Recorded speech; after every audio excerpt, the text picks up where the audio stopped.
और जैसे ही दरवाज़ा खुलता है वह देखती है कि दरअसल ये उनकी मोम होती है जो नाइट सेल से घर वापस आई थी। वह कहती है तुम ऐसा करने से अपने भाई बहनों को डरा दोगी। दरअसल उसे पता नहीं होता कि वेरोनिका के साथ क्या हो रहा है। जब वेरोनिका सो जाती है तो उसे ब्लीडिंग शुरू हो जाती है। तभी वेरोनिका की आँख खुल जाती है, वो बाहर जाती है और जब वो अपने बेड पर वापस आती है तो उसके बिस्तर पर ब्लड होता है, जिससे उसे पता चलता है कि उसका फर्स्ट पीरियड शुरू हो चुका है, क्योंकि उसकी उम्र अभी महज 15 साल है। अब वेरोनिका उस ब्लड के निशान को मिटाने की कोशिश, जलने के निशान होते हैं जिससे उस पर एक आकृति बनी हुई होती है। जिसके बाद वो अपने भाई बहनों को बिस्तर को भी देखती है, जिनके बिस्तर के नीचे भी इसी तरीके के जलने के निशान बने हुए होते हैं। इस बात से वह घबरा जाती है और एक बार फिर से वह स्कूल के नर्स के पास जाती है, जिसका नाम डेथ सिस्टर था। वह सब कुछ बताते हुए कहती है, जब मैं छोटी थी तब मुझे भी इस तरीके के साए दिखाई देते थे, जिनसे मैं बहुत ज़्यादा डर जाती थी। इसलिए मैंने अपनी आंखों को फोड़ दी है, लेकिन उसका कोई फ़ायदा नहीं हुआ है, क्योंकि मैं उन्हें आज भी देख सकती हूँ। और अगर तुम उस बुरी आत्मा से अपने और अपने परिवार को बचाना चाहती हो तो एक बार फिर से तुम्हें वीजा बोर्ड से दूसरी दुनिया का दरवाज़ा खोलना होगा और वो काम पूरा करना होगा जो पिछली बार तुमने अधूरा छोड़ दिया था। तुम इस बार इस स्पिरिट को गुड बाय कहना होगा, जिससे वह अपनी दुनिया में चली जाएगी। और अब वेरोनिका को समझ आ जाता है कि किस तरीके से वह बुरी स्पिरिट से अपना और अपने परिवार को बचा सकती है। इसलिए वो उस पार्टी में जाती है जहाँ पर उनकी दोनों दोस्त होती हैं, जिनके साथ उसने पिछली बार वीजा बोर्ड से दूसरी दुनिया का रास्ता खोला था। वो उनसे मदद मांगती है, लेकिन वो उसके साथ अब इस काम में नहीं आना चाहती।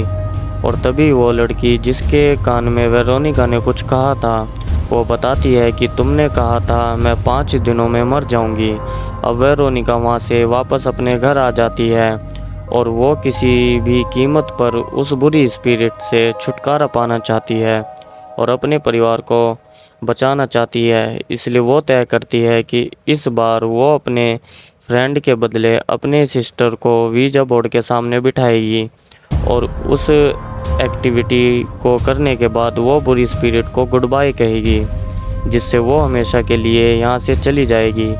वह अपने छोटे भाई एंटोनियो को किताब में पवित्र चिन्ह बताती है और कहती है घर की हर दीवार पर इन चिन्हों को बना दो। एंटोनियो उस पेज को पलट देता है। दरअसल ये उसी बुरी आत्मा ने कराया होता है जो उनके घर पर होती है, और एंटोनियो को सिंबल बनाने के बजाय दूसरे सिंबल को बना देते हैं, जिससे कि बुरी शक्तियाँ घर की तरफ अट्रैक्टिव होती हैं।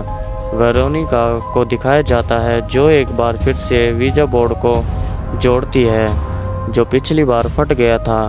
उसके ऊपर कांच के गिलास को रखती है और अपनी सिस्टर को आमने सामने बैठाते हैं। ये तीनों के तीनों गिलास के ऊपर अपनी उंगलियां रखती हैं, जिस तरह से इन्होंने पिछली बार करा था, और अब ये दूसरी दुनिया के दरवाजे को खोलते हैं और उसी बुरी शक्ति को गुड बाय कहते हैं। पर वो आत्मा इन्हें गुड बाय कहने से मना कर देती है। इसके बाद कैंडल बुझ जाती है और वो गिलास वीजा बोर्ड के ऊपर होता है, लुढ़क कर दरवाजे के पास चला जाता है।